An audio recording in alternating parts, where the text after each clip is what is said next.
Hello दोस्तों, तो कैसे हैं आप लोग। उम्मीद करते हैं आप लोग ठीक होंगे। जो भी अभी आरआरबी एनटीपीसी की तैयारी कर रहे हैं, उसी आज के लिए जो आपका महत्वपूर्ण वीडियो होने वाला है, क्योंकि आज जो वीडियो मैं बना रहा हूँ आपके लिए, ये सारे के सारे एनटीपीसी में पूछे गए क्वेश्चन हैं, जो वीवीआई क्वेश्चन हैं। और आज अंत तक वीडियो को देखें, और जो भी मैं बता रहा हूँ आपको, एक कॉपी पे आप नोट कर लीजिए, ठीक है। इससे आपका जो जीके जी से कंप्लीट हो जाएगा, ठीक है। देखिए, और ये लगातार अभी वीडियो आती रहेगी, ठीक है। चलते हैं, जो भी चैनल पे नए हैं चैनल को सब्सक्राइब कर दीजिए, वीडियो को लाइक कर दीजिए।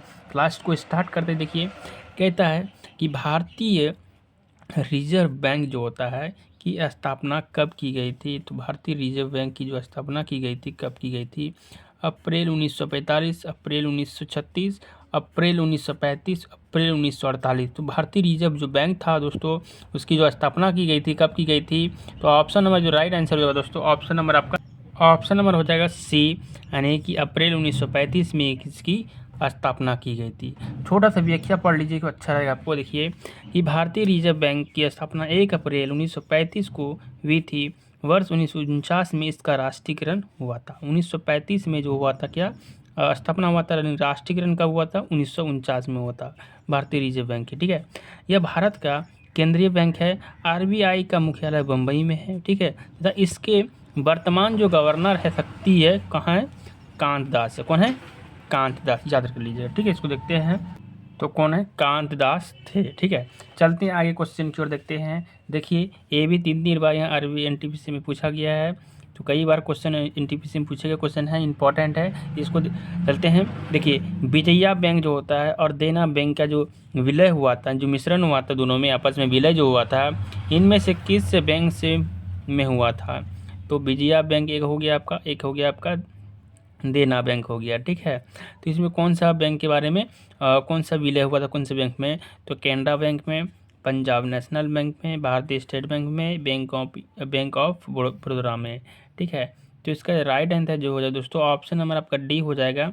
क्योंकि देखिए, यहाँ पर विजया बैंक और देना बैंक जो था, दोनों का विलय किस बैंक के द्वारा हुआ था?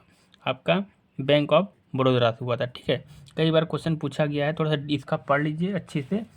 देखिए, भारतीय सरकार द्वारा भारतीय बैंकों का विलय 3 चरणों में किया गया है।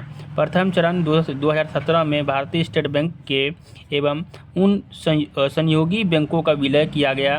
दूसरे चरण में 2019 में देना बैंक और विजया बैंक का विलय बैंक ऑफ बड़ौदा में किया गया, ठीक है। तीसरे चरण में 2021 में 10 बैंकों का विलय किया गया, जो निम्नलिखित है। आप इसको पढ़ सकते हैं। देखिए, जिसमें विलय होगा, पंजाब नेशनल बैंक है, ठीक है, कैनरा बैंक है, यूनियन बैंक ऑफ इंडिया है, इंडियन बैंक है, ठीक है। तो यहाँ पर ओरिएंटल बैंक ऑफ कॉमर्स दिया, यूनाइटेड बैंक ऑफ इंडिया है, और इसका क्या है? सिंडिकेट बैंक है, जो इसका है आंध्रा बैंक है, कॉर्पोरेशन बैंक है, या इलाहाबाद बैंक है, ठीक है। इस नोट को आप अच्छे से उतार लीजिएगा ताकि आपको कोई दिक्कत ना हो। चलते आगे क्वेश्चन की ओर बढ़ते हैं। क्वेश्चन नंबर देख सकते हैं आपका 262 है, आरआरबी एनटीपीसी में पूछा गया है। चलते क्लास से स्टार्ट करते हैं। हाल ही में देना बैंक जो था और विजया बैंक जो था, इनमें से किस बैंक में विलय हुआ है? देखिए, हाल ही में भारतीय state bank, Punjab national bank, bank of India, bank of Baroda, ठीक है। तो इसका जो राइट आंसर जो दोस्तों, ऑप्शन नंबर डी अभी जस्ट बताएं ऊपर वाला क्वेश्चन में, ठीक है। तो घुमा के पूछा गया था हाल ही में, तो ऑप्शन नंबर डी हो जाएगा, ठीक है। चलते हैं आगे क्वेश्चन की ओर देखते हैं। देखिए, ये भी आरआरबी एनटीपीसी में क्वेश्चन पूछा गया है कि 1 अप्रैल 2019 से किन 2 बैंकों को बैंक ऑफ बड़ौदा में विलय कर दिया गया था? रिपीटेड क्वेश्चन देखिए, union bank of India, Andhra Pradesh bank, syndicate bank और यूको बैंक, विजया बैंक और देना बैंक, इलाहाबाद बैंक और कैनरा बैंक। तो इसका जो राइट आंसर जो दोस्तों, ऑप्शन नंबर आपका हो जाएगा सी, यानी कि विजया बैंक और देना बैंक हो जाएगा, ठीक है। चलते आगे क्वेश्चन की ओर देखते हैं। क्वेश्चन है कि नीचे दिए गए विकल्पों में नाबार्ड का सही पूर्ण, यानी कि NABARD का जो सही पूर्ण रूप है, क्या है? National bank for agri related development, ठीक है। तो national bank for agriculture and rural development, national bank for agriculture and resource development, national bank for Asian research development. तो इसका जो राइट आंसर हो जाएगा दोस्तों, ऑप्शन नंबर बी, यानी कि national bank for agriculture and rural development. ठीक है, तो इसको थोड़ा सा डीप से पढ़ते हैं, देखते हैं। NABRD का जो पूर्ण रूप होता है national bank for agriculture and rural development, राष्ट्रीय कृषि एवं ग्रामीण विकास बैंक है। नाबार्ड की स्थापना 12 जुलाई 1982 को ग्रामीण समृद्धि को बढ़ावा देने के लिए राष्ट्रीय विकास बैंक के रूप में हुई थी।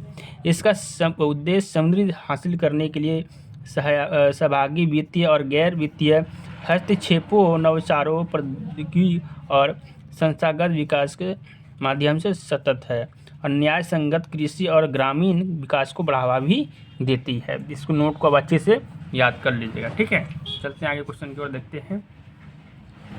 तो यहाँ देखिए कि नाबार्ड का पूर्ण रूप अभी जस्ट पढ़े हम लोग, क्या होता है, national for agriculture and regional नहीं होता है, रूरल होता है, नेशनल बैंक फॉर।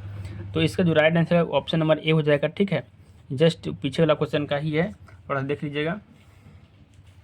अब देखते हैं कि राष्ट्रीय कृषि जो होता है, राष्ट्रीय कृषि एवं ग्रामीण विकास बैंक जो होता है, जो राष्ट्रीय कृषि एवं विकास की बैंक की स्थापना किस वर्ष में की गई थी?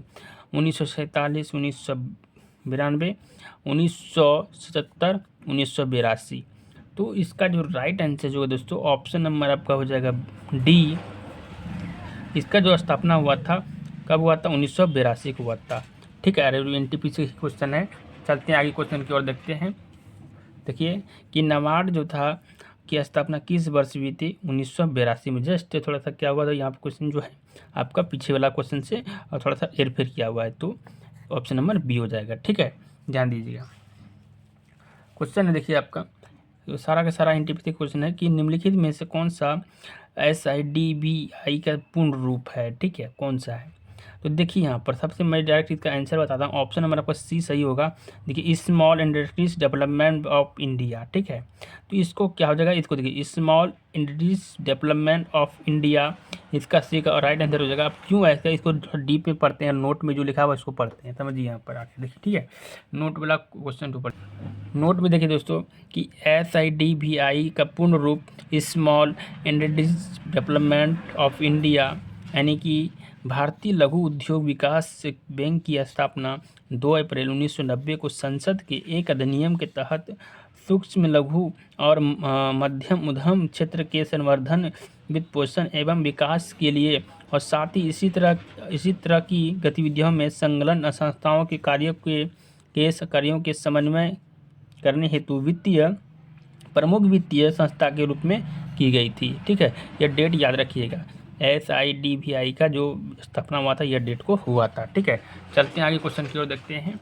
सारा का सारा NTPC में क्वेश्चन पूछा गया है। देखिए क्वेश्चन यहाँ पर है कि इनमें से किस समिति का गठन जो होता है बैंक क्षेत्र में सुधार हेतु किया गया था? तो यहाँ याद रखिएगा कि इनमें से किस समिति का जो है ना गठन बैंक क्षेत्र में सुधार हेतु किया गया था? मल्होत्रा समिति, चेलिया समिति, या तो नरसिम्हा समिति, या तो केलकर समिति। ठीक है, तो किस समिति द्वारा यह गठन किया गया था बैंक क्षेत्र में? तो इसका जो राइट आंसर हो जाएगा दोस्तों ऑप्शन नंबर आपका हो जाएगा सी, यानी कि नरसिम्हा समिति में हो गया है। ठीक है, इसका देख लीजिए थोड़ा सा डीप में। देखिए यहाँ पर दिया गया है समितियाँ, दिया गया है जांच क्षेत्र, दिया गया है कि प्रथम नरसिम्हा समिति 1991 में बनी थी, द्वितीय बनी थी कब? 1998 में बनी थी, और यह समिति बैंक सुधारों, वित्तीय सुधारों में संबंधित थी। यहाँ देख सकते हैं, इसको आप क्या कर लीजिएगा, नोट करके उतार लीजिएगा, बहुत ही इंपॉर्टेंट है। मल्होत्रा समिति है बीमा क्षेत्र में सुधार है, राजा चेलिया समिति जो कर सुधार में उधार है, जो टैक्स लगता है, स्वामीनाथन जो समिति है वह जनसंख्या नीति है, या तेंदुलकर समिति जो है गरीबी रेखा स्तर आंकलन हेतु है। ठीक है, इसको आप नोट करके उतार लीजिएगा। ठीक है, चलते हैं आगे क्वेश्चन की ओर, देखते हैं कि बैंकिंग जो होता है क्षेत्र में EDD का पूर्ण रूप क्या होता है बैंकिंग के लिए? तो बैंकिंग ED में जो बैंकिंग होता है उसके लिए EDD क्या है? तो यहाँ देखिए इसका जो है एक्सीडेंट ड्यू और डिलीजेंस, या तो कह सकते हैं इसको हैंडसम डिपॉजिट डिलीजेंस, या एक्सटेंडेड या डिपॉजिट डिलीजेंस, या तो एनहेंस ड्यू डिलीजेंस। ठीक है, तो इसका जो राइट आंसर जो है दोस्तों ऑप्शन नंबर आपका इसका डी हो जाएगा। ठीक है, एनहेंस ड्यू डिलीजेंस इसका राइट आंसर हो जाएगा। क्यों? यहाँ देखिए ये भी RRB NTPC में कई बार क्वेश्चन पूछा गया है। ठीक है, तो दोस्तों अगला वीडियो में आपको फिर अगला क्वेश्चन मिलेगा, क्योंकि मैं छोटा छोटा वीडियो बनाता हूँ और आपका रेगुलर ये वीडियो आते रहेगा बैंक के बारे में टोटल। ठीक है, थैंक यू फॉर वॉचिंग। अच्छा लगा वीडियो लाइक कीजिएगा, शेयर कीजिएगा।